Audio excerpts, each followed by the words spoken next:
What's up, Digidestins? This is Kyle D, better known as RideMyAvatar, and today we got some fun for you to look at. We have Japanese Tuesday, which eventually will just be Meta Tuesday.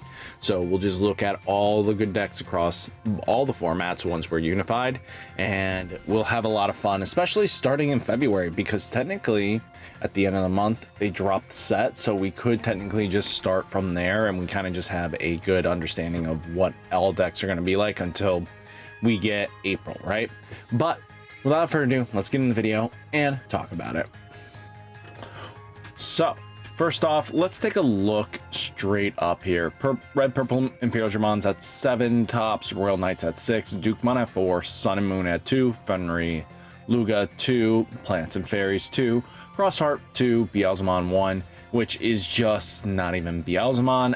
I didn't even waste our time. This is technically a bottom ed red Imperial Dramon list with one Beelzemon at top, Xmon at 1.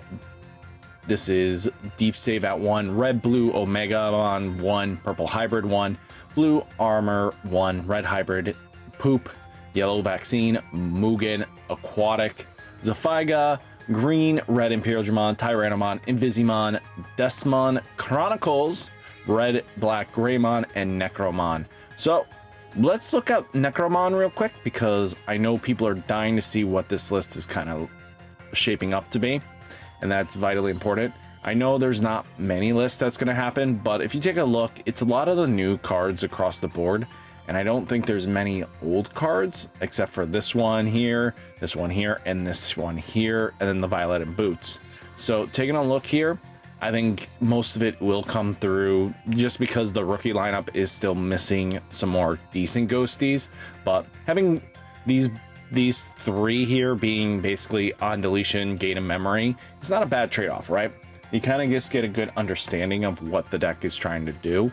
You know, being able to extend plays, get your turn back, and do all these crazy shenanigans does lead up to being some great power plays. And Necromon is just such a powerhouse. And again, give this a try. I don't think this is going to be high competitive, but, you know, it can lead to being some good old-fashioned fun, right? So something like this, definitely keep an eye out on, right? Now, we do have Mugen. Mugen's been a while since we've actually covered it, being one of the few decks I'm really excited for.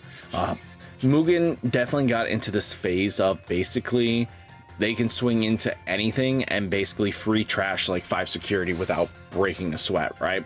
You know, being able to do this with Mugendramon is always a fun thing, and it makes your opponent be on their toes, especially with, you know, Tai Kamiya and Shoto in here. That just makes sure that, you know, Mugen's always blocker, plus, you know, if they are forcing, if you have to block, you can easily gain some extra DP and just get over things. Or if you're just redirecting into them with the Metal Greymon, it just all adds up, right? Your opponent has to play on a certain axis against this deck, and especially because Mugen's able to be explosive as can be, it just leads to them having some trouble to deal with, right? Mugen's protection is just so vast and powerful that a lot of players just have trouble keeping up, right?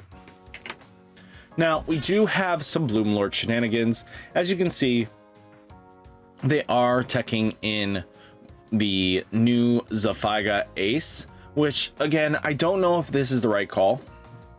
I think Chronicles Ace is a little bit better, but, you know, being, you know, Vegetable Kaiser, just being able to get, you know, 8 wins out of 8 players, get the 3 wins against Imperial Dramon Virus, but they did face Zephyga twice, is quite strong and easy to use. I mean, it's up to you how you want to build the deck, right? There's no wrong answer on building it. I think Chronicles Ace is just slightly better than Zephyga Ace, but, you know, it's up to you how you build it, right? I'm never going to tell you you're building it wrong. I don't know if this would be something I actually include into my list.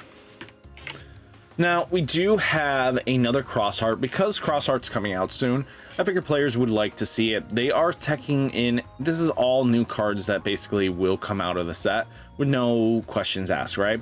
But you do have Voldermon, the Voldermon card, which is not a bad tech, especially because how powerful it can actually do and deal with threats in its own right?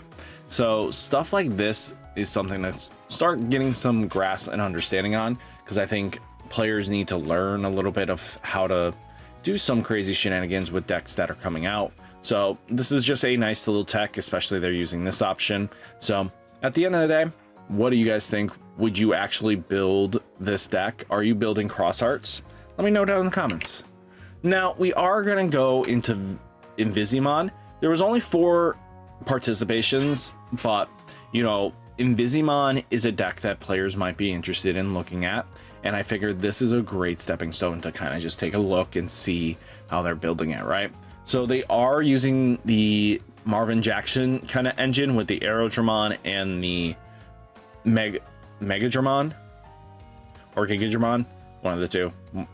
But you know, they're using that engine to kind of just get the abilities online a little bit, because again, Invisimon is a cyborg, but they are playing Loader Leomon, which is another great tech into the deck.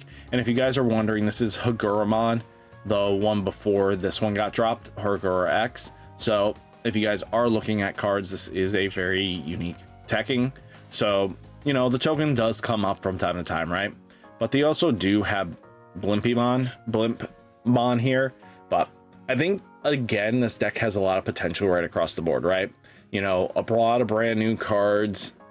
I think another wave of support this deck probably could be really scary to deal with, but for now, you got to work with what you got, right?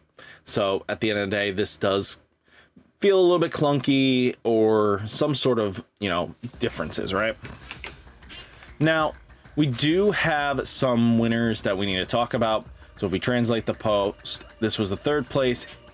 You know, taking a look here, it is just classic purple hybrid. I mean, this is just its bread and butter and how it's been built for a bit now. So just kind of expected, right? Now we do have the 1st place winner finals in a fierce battle against Unami. So blue green Jagras. If you guys don't know how this deck plays, but Imperialdramon is just Imperialdramon go burr. And again, we're getting to the point where we're going to see more and more of this more consistently. And I think, again, just blue green Imperialdramon is still a deck that just been around for a while, right? Now we did get runner up is another purple hybrid, and again, it's showing it's, you know, players are not going to be happy if this continues to top. I already know that English side is complaining left and right about this deck just because of how powerful it is. And I mean, yes, the deck has a lot going for it, right? Being able to mill out your opponent, be able to answer a lot of your opponent's threats, and just being able to extend and have great memory resources. This deck is the antithesis of just, I will do what I like, you know, kind of scenarios. But just keep this in mind, especially being runner-up in the cycle 2. Now, again, very few times does a brand new deck kind of just come into the format, and red purple Imperialdramon is one of those decks that has been just slept on for a while.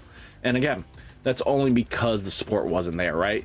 Now that it's gotten, you know, a new champion, it's gotten a few new ultimates, and then a new top end mega that's just really powerful across the board, the deck has seen some really decent amount of synergy and play. So it's just something you need to ask yourself is, are you ready to be facing against red purple Imperialdramon? I think it has a lot of potential, and I think it's going to be one of those better decks that comes out of the set. Now we do have another purple hybrid. This got 3rd place. You know, this is just becoming the more staple cookie cutter, what you expect to see, right?